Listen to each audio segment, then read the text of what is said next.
बिस्मिल्लाहिर्रहमानिर्रहीम। अस्सलाम वालेकुम। अल्लाह ताला का इरशाद है, इन्न अल्लाह युहिब्बुल्लज़ीना युक़ातिलूना फ़ी सबीलिही सफ़्फ़न कअन्नहुम बुनियानुम मरसूस। वो लोग जो अल्लाह की राह में सफ़ बंदी के साथ आहनी दीवार बन के, सीसा पिलाई हुई दीवार बन के लड़ते हैं, अल्लाह सुब्हानहू व तआला उनसे मोहब्बत करते हैं। जी हाँ, ऑपरेशन बुनियान मरसूस का आगाज़ हो चुका है। पाकिस्तानी फ़ौज ने ये जवाबी कार्रवाई का आगाज़ किया है और इसे बुनियान मरसूस सीसा पिलाई हुई दीवार का नाम दिया है। अब ये मामला आगे बढ़ रहा है और इससे पहले इस ऑपरेशन को रुकवाने की कोशिशें भी की गई हैं। अमेरिका ने कोशिश की हैं। जेडी वेंस का इंटरव्यू रिकॉर्ड पर मौजूद है। फॉक्स न्यूज़ को उन्होंने इंटरव्यू दिया कि हमने पाकिस्तान से दरख्वास्त की थी कि वो रिटेलिएट ना करे, लेकिन पाकिस्तान ने इनकार कर दिया है और पाकिस्तान भारत को जवाब देगा। एक और बड़ी सिफारती कोशिश हो रही थी। पाकिस्तान के दिलों के बहुत करीब है सऊदी क़यादत, सऊदी मुआशरा, सऊदी लोग। तो उनके वज़ीर मुमलिकत बराए उमूर ख़ारजा ने पहले भारत का दौरा किया, फिर पाकिस्तान का दौरा किया। तो मुतालबा किया गया कि आपने पहले उनके 5 तैयारे गिरा लिए हैं, आपकी फ़ौक़ियत है, बरतरी है और आपकी काबिलियतों को दुनिया तस्लीम कर रही है और आपकी सलाहियतों का दुनिया एतराफ़ कर रही है, लिहाजा आप अब छोड़ दें, मज़ीद हमला ना करें। लेकिन पाकिस्तान की शायद सियासी क़यादत ये चाह भी रही थी कि इसको छोड़ दिया जाए, लेकिन पाकिस्तान की फ़ौजी क़यादत ने रिटेलिएशन का एक पूरा प्रोग्राम बनाया हुआ था, अपने शुहदा का बदला लेने का प्लान बनाया हुआ था।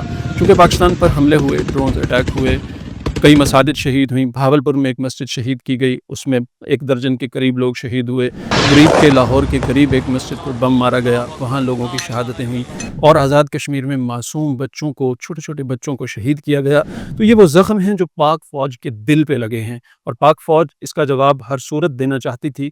तो यही वजह है कि अमेरिका से भी माज़रत की गई, सऊदी अरब से भी माज़रत की गई और रिटेलिएट किया गया। और ये रिटेलिएट ऐसा नहीं था, ये जवाब ऐसा नहीं था कि शायद बस पाकिस्तानी मीडिया ही इसको बतलाता कि हमने नुकसान कर दिया है इतनी जगह। तो ये वो रिटेलिएट था या उस रिटेलिएशन का ये आगाज़ है जिसके मुतल्लिक मेजर अहमद शरीफ जो पाकिस्तान फ़ौज के तर्जुमान हैं, उन्होंने कहा था कि हम जब जवाब देंगे तो दुनिया बतलाएगी कि पाकिस्तान ने जवाब दिया है। तो आप देखिए CNN पर ये साहब गुफ्तगू कर रहे हैं, फॉक्स न्यूज़ बतला रहा है, BBC बतला रहा है, अल जज़ीरा बतला रहा है, स्काई न्यूज़ बतला रहा है, अल अरबिया बतला रहा है। तो पूरी दुनिया के चैनल्स इस वक्त बतला रहे हैं कि पाकिस्तान ने रिटेलिएट किया है। 3 बड़े कैंप्स, 3 बड़े एयरबेस उड़ा के रख दिए हैं, बहुत से फ़ौजियों को हलाक कर दिया है और बहुत सारे लोगों को गिरफ़्तार भी कर लिया गया है। तबाही की ये ख़बरें अभी आना बाकी हैं, कहानी मुकम्मल नहीं हुई है। अब आगे क्या होगा? शायद दुनिया सुलह कराने की तरफ आए, शायद लोग आपस में मिल बैठकर बात करने की तरफ लाएं। तो शायद ये पोजीशन अब बन सकती है, सऊदी मुदाखलत दोबारा होती है या अमेरिकी मुदाखलत दोबारा होती है। ये अमेरिका मुदाखलत इसलिए कर रहा है या सऊदी अरब मुदाखलत इसलिए कर रहा है कि आइंदा कुछ रोज़ में सदर डोनाल्ड ट्रंप सऊदी अरब का दौरा करने वाले हैं और वहाँ पर इस्लामी ममालिक की तर्जुमानी हमेशा सऊदी अरब करता है, मोहम्मद बिन सलमान करते हैं। तो वो चाहते ये हैं कि उनके दौरे से पहले पहले ख़ित्ते में अमन हो जाए, पाकिस्तान और भारत की ये जंग बंद हो जाए। तो शायद ये मौका है जब पाकिस्तान रिटेलिएट किसी कदर कर चुका है और वो गुस्सा, वो जो इंतकाम का एक उन्सर अंदर मौजूद था, वो किसी हद तक पूरा हो चुका है। तो शायद अब ये कोशिश बाराबर साबित हो सकती है।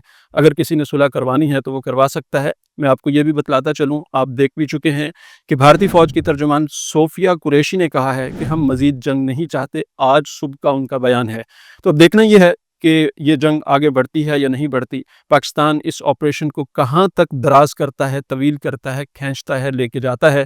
तो ये मामलात भी आने वाले वक्त में खुलेंगे, देखेंगे। अब तक की सूरत हाल ये है कि जब भारत ने हमला किया था तो नुकसान भारत का हुआ था, उनके कई तैयारे गिरा दिए थे, राफेल को भी गिरा दिया था। अब की सूरत हाल ये है कि पाकिस्तान ने जवाब दिया है, पहले उनके हमले को नाकाम बनाया था, तैयारे गिराए थे, तो पाकिस्तान ने जवाब दिया है, 3 एयरबेस उड़ा दिए हैं। नुकसान की मज़ीद तफसीलात आना बाकी है।